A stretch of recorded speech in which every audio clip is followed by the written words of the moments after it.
បាទសួស្តីបងប្អូនអរគុណថ្ងៃនេះសម្រាប់យើងរួចរាល់100%ហើយព្រោះអីសង្កសីស្នោទៅតែចូលបាទព្រោះអី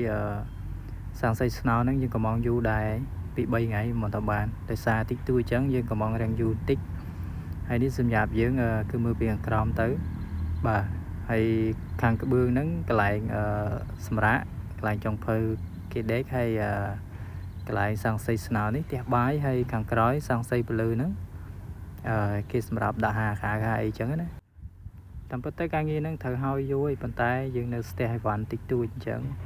ធ្វើឲ្យយឺតយ៉ាវនឹងការតឡើងហើយយើងក៏បានបញ្ចប់រួចរាល់ហើយថ្ងៃហ្នឹងបញ្ចប់តាំងក្បឿងតាំងសង្កសីស្នោនិងសង្កសីជ័រភ្លីជ័របាទហើយសម្រាប់កន្លែងចហហ្នឹងខាងហ្នឹងខាងក្រោមហ្នឹងគេដាក់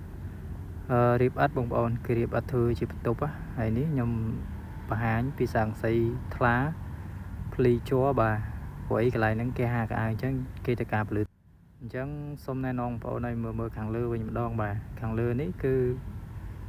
ស្អាតម្យ៉ាងដែរបងប្អូនព្រោះអីវា3តង់អញ្ចឹងរាងវារាំងអែមដែរហ្នឹង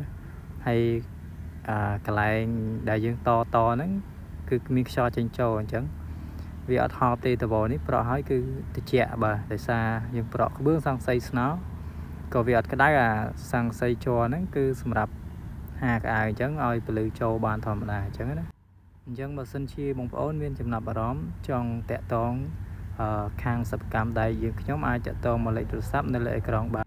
សម្រាប់តម្លៃគឺតម្លៃសមរម្យធម្មតាបងប្អូនតាមកម្រាស់ដែក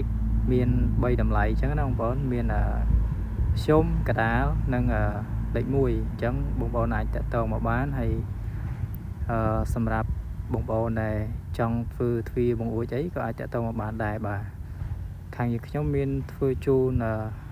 មួយសេតបាទឲ្យតែពាក់ព័ន្ធនឹងគ្រឿងដែកធ្វើជូនឲ្យបងប្អូនបានទាំងអស់បាទអរគុណអញ្ចឹងវីដេអូខ្ញុំមានតែប៉ុណ្្នឹងទេជួបគ្នាវីដេអូក្រោយបាយបាយ